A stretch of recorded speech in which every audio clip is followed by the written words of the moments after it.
Salut à tous, on se retrouve aujourd'hui pour parler du FC Barcelone en ce mercredi 19 juillet et on commence tout d'abord avec les photos de l'entraînement et tout d'abord Ousmane Dembélé parce qu'il est revenu aujourd'hui à l'entraînement, lui qui est en vacances depuis pas mal de temps, c'était le retour pour Dembélé aujourd'hui donc ça fait plaisir bien sûr de voir, surtout de revoir Dembélé dans les installations du côté de Barcelone. On peut voir aussi Frenkie de Jong qui a fait son retour aujourd'hui à l'entraînement, mais pas que le Barça va s'envoler, je crois que ça doit être peut-être aujourd'hui ou demain du côté des États-Unis pour la tournée bien sûr américaine. On peut voir aussi Marc-André Ter Stegen, lui aussi de retour à l'entraînement, ça y est, c'est l'effectif au complet du côté de Barcelone. Gundogan aussi qui a participé à son premier entraînement, lui qui a été présenté officiellement du côté de Barcelone il y a quelques jours, donc voilà, premier entraînement pour lui et voilà, Gundogan il a pu retrouver son ancien collègue du côté de Dortmund, c'est bien sûr Robert Lewandowski, les deux se connaissent très bien et maintenant les deux évoluent ensemble du côté de Barcelone. Nos deux ailiers gauche pour la saison prochaine, Ansu Fati et Abdé. Et concernant le joueur Abdé, donc Abdé de retour, c'est Ferran Torres, le droit à plusieurs chances, il mérite la sienne. Il a montré pendant une saison complète des choses intéressantes, plus MVP Coupe d'Afrique bien sûr lors de la CAN. C'est vrai que ça serait incompréhensible de le juger sur une mi-temps lors de la pré-saison. C'est vrai qu'il a le droit, à des chances un peu comme Ferran Torres, c'est que Ferran Torres n'a pas été prêté ou vendu la saison dernière, il a une chance du côté de Barcelone, pourquoi pas donner la chance bien sûr à Abdé, il va pas falloir le juger, par exemple je sais pas, il fait un match amicaux, il n'est pas bon, on va dire par exemple il n'est pas bon, il ne faut pas le penser directement à le vendre, je pense qu'il faut lui donner sa chance et je pense que le Barça et Xavi doit le conserver pour la saison prochaine. Voilà, donc je ne sais pas s'il sera titulaire, après s'il est meilleur que les autres, il sera bien sûr le titulaire de l'équipe. Mais voilà, le conserver, surtout ne pas le renvoyer en prêt, le joueur Abdé. Pedri, bon lui il ne sera pas en prêt, tout ça, il sera bien sûr du côté de Barcelone. On peut voir une petite photo, toujours pouce levé, et voilà pour Pedri, la même chose pour Rafinha. On peut voir aussi Nico Gonzalez qui devrait partir en prêt, il ne va pas rester du côté du club. On peut voir aussi Sergino Dest, qui va être un joueur aussi qui va sur la pré-saison, ça va être pile ou face pour lui, soit il va être bon, il va être conservé ou soit il sera vendu juste après cette pré-saison américaine, le joueur Sergino Dest. Et voilà tout ce qu'il y a à dire bien sûr. Et concernant à Nico, qu'on a parlé juste avant, donc Xavi a dit à Nico aujourd'hui qu'il ne compterait pas sur lui la saison prochaine. Xavi lui a dit qu'il ferait mieux de chercher une autre équipe. Xavi n'est pas satisfait du profil du joueur. Voilà, donc, Luc a été prêté à Valence, il est revenu. En gros, il y a très peu de chances en gros que Xavi le conserve. Saison prochaine, ça sent de nouveau un prêt. On va parler, et c'est officiel, d'un départ d'un joueur. Et c'est officiel, c'est Pablo Torre. On l'avait annoncé là ces derniers jours. Et il rejoint l'équipe de Girona en prêt. Donc officiel, Pablo Torre rejoint Girona en prêt. Et je pense que c'est une bonne nouvelle. La saison dernière, il avait été conservé par le club. Il n'a pratiquement pas joué. Il était tout le temps sur le banc. Il avait joué un petit peu quand le Barça était sacré officiellement champion. Il a joué les match qui avait suivi parce qu'il n'y avait plus d'enjeu, mais voilà, le mieux pour lui c'est après aller prendre de l'expérience ailleurs et on pense qu'il va beaucoup plus jouer à Girona que du côté du Barça, donc il reviendra l'été 2024 après pour faire le point dans un an. Donc voilà, il a déjà c'est déjà c'est officiel, regardez, il a déjà fait les photos avec son maillot de son nouveau club et on lui souhaite bonne chance du côté de Girona. Et du coup le résumé du mercato pour l'instant, on peut voir les départs, donc c'est marqué Griezmann parce qu'en gros c'est encore une somme que le Barça devait récupérer. Il y a Trincao, Umtiti, Busquets, Alba, Pablo Torre et Alex Collado, on peut voir tout. Et les arrivées, donc Inigo Martinez, Gundogan, Faye et Victor Roque, donc voilà, ça c'est le point actuel. Et là, juste avant de faire la vidéo, on peut voir une nouvelle arrivée et c'est officiel, la 5e recrue officielle du Barça a été annoncée et c'est Oriol Romeu. On a beaucoup annoncé ces derniers jours, donc ça y est, c'est fait, c'est officiel, c'est signé. Montant du transfert 5 millions d'euros, j'ai pu voir pour le transfert de Romeu. Donc genre de 31 ans, formé au club de 2004 à 2009, il a été formé du côté de la Masia, donc il revient du côté de Barcelone. Donc il a une clause de 400 millions d'euros maintenant. Donc le milieu de terrain est très chargé, donc De Jong, Gavi, Pedri, Romeu, Gundogan et Franck Kessié. C'est rempli bien sûr pour le milieu du Barça. Donc voilà, Romeu que Xavi voulait absolument, voilà, c'est sûr.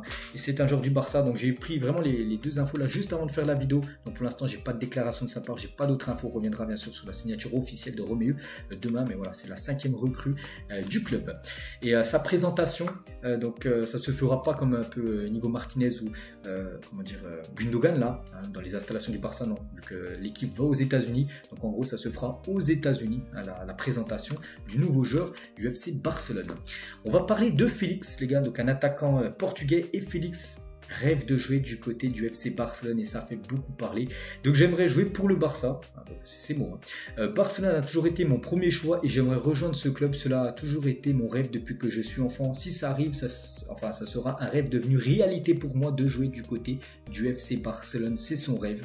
Voilà, donc il fait du pied au Barça pour une signature. Donc le Barça cherche un moyen de signer Félix. C'est Fabrizio Romano qui dit ça. Donc voilà, s'il dit ça, c'est pas pour rien. Donc le Barça pourrait se positionne sur Félix après plusieurs problèmes. Si c'est sur un transfert sec, c'est impossible. L'Atlético demande au moins 80-90 millions d'euros. C'est quasiment la même somme pour Bernardo Silva. On sait que c'est impossible Silva. Ce sera la même chose Félix. Après, si c'est un prêt, comme il a été prêté la saison dernière à Chelsea, là c'est totalement jouable. Il faut voir ce sera quoi l'avancée. Donc Félix au Barça, oui ou non? Tiens, pour vous supporters, est-ce que vous êtes plutôt chaud ou plutôt pas chaud, on va dire, pour Félix? Donc tiens, un sondage sur actualité Barça. Donc oui, non, sauf si c'est Ferran Torres quitte le club, et bien sûr tu amènes Félix. Donc moi j'ai pris ce choix là. Voilà, non, sauf si Ferran. Après il y a beaucoup de oui, 51% quand même serait chaud pour avoir Félix. Après, comme j'ai dit, il faut voir si financièrement c'est jouable le transfert, et si c'est jouable, le Barça ira chercher Félix. Et j'ai une petite info que j'ai vue là, parce qu'il avait une plaque du côté devant le stade de l'Atlético. Elle a été vandalisée dans la nuit dernière par des supporters de l'Atlético après les mots qu'il a dit. L'amour qu'il apporte au Barça, du côté de l'Atlético, ça passe pas du tout, donc sa plaque a été vandalisée du côté du stade Wanda Metropolitano. Imaginez il arrive, imaginez cette attaque la saison prochaine avec déjà Lewandowski et Dembélé qui sont déjà au club, plus tu rajoutes un Félix en plus, ça peut être pas mal bien évidemment.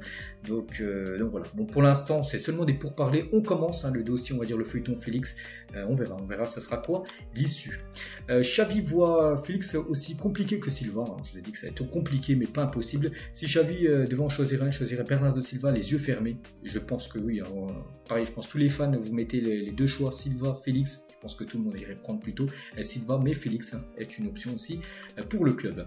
La première offre de l'Arabie Saoudite pour Rafinha n'était pas convaincante pour Barcelone parce que le Barça a reçu une offre pour Rafinha, mais pas assez. C'est que, imaginez les gars, si Félix vient, on pense, il va falloir de toute façon, il faut des départs. En plus, avec l'arrivée d'Aurélien Remu, il y a eu comme 5 arrivé, il faut que des joueurs quittent le club, et Rafinha pourrait être un joueur qui pourrait être en plus vendu très cher. C'est un joueur avec une grosse valeur marchande, et pour l'instant un club saoudien fait une offre, mais pour l'instant pas assez aux yeux du Barça. Le Barça complétera l'accord pour prolonger le contrat d'Alejandro Balde dans les prochains jours, contrat jusqu'en 2028. Il devrait la signer, je sais pas là, très prochainement, peut-être pendant qu'ils seront aux États-Unis, il prolongera du côté du club, le jeune défenseur espagnol. Entre les frais de prêt, le salaire du joueur, la signature de Cancelo en prêt coûtera environ 20 millions d'euros. Les membres du conseil d'administration du Barça ont exclu sa signature, c'est trop cher tout simplement. Le joueur Cancelo, et on sait que le Barça serre la vis, on peut dire, avec le montant tout ça, c'est pour ça que Cancelo c'est pas possible en gros pour le faire venir au club. La Juventus a demandé une rencontre avec le Barça cette semaine pour discuter du transfert de Franck Kessie. On en parle aussi beaucoup ces derniers temps là, que Franck Kessie du côté de la Juve, et la Juve demande une réunion pour finaliser peut-être l'accord avec le joueur ivoirien. Kimmich, précédemment lié au Barça, on se souvient qu'il y a des grosses rumeurs Kimmich à peu près 2-3 semaines, bon maintenant on n'entend plus du tout ces rumeurs, n'est plus intouchable au Bayern. Si une offre élevée se présenterait, les patrons du Bayern seraient prêts à entamer des pourparlers, mais bon le problème c'est que le Barça ne peut pas offrir une offre élevée, parce qu'on sait que pour l'instant c'est pas jouable financièrement. Le Barça prendra donc un vol privé directement pour Los Angeles pendant la tournée. Laporte sera également présent en raison des nombreuses activités auxquelles le club participera. Donc voilà, c'est demain que le club demain ou de la nuit la prochaine qui s'envole du côté des États-Unis, Los Angeles. Donc le Barça séjournera à l'hôtel Intercontinental d'automne pendant leur séjour à Los Angeles. Voilà, c'est cet hôtel-là, magnifique bien sûr pour les joueurs, mais bon, le plus important c'est la pré-saison, parce que c'est là où ils vont devoir pousser énormément. Et le Barça s'entraînera au stade polyvalent Los Angeles Memorial Coliseum pendant son séjour à Los Angeles. Voilà, ça sera dans ce stade, et ils feront des entraînements. Donc là c'est un stade en mode football américain, mais bien sûr il sera mis en mode football, en mode soccer comme on dit aux États-Unis. Et le programme de la tournée américaine, n'oubliez pas tout d'abord la Juventus, enfin Barça Juve, ensuite Barça Arsenal, Barça Real Madrid et Barça AC Milan, 4 matchs au programme. Et n'oubliez pas que cette tournée américaine, c'est quasiment 20 millions d'euros que va empocher le Barça pour son déplacement aux États-Unis.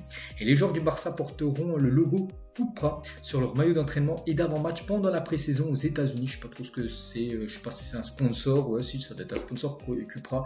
Donc voilà, concernant cette tournée qui commence dans la nuit prochaine.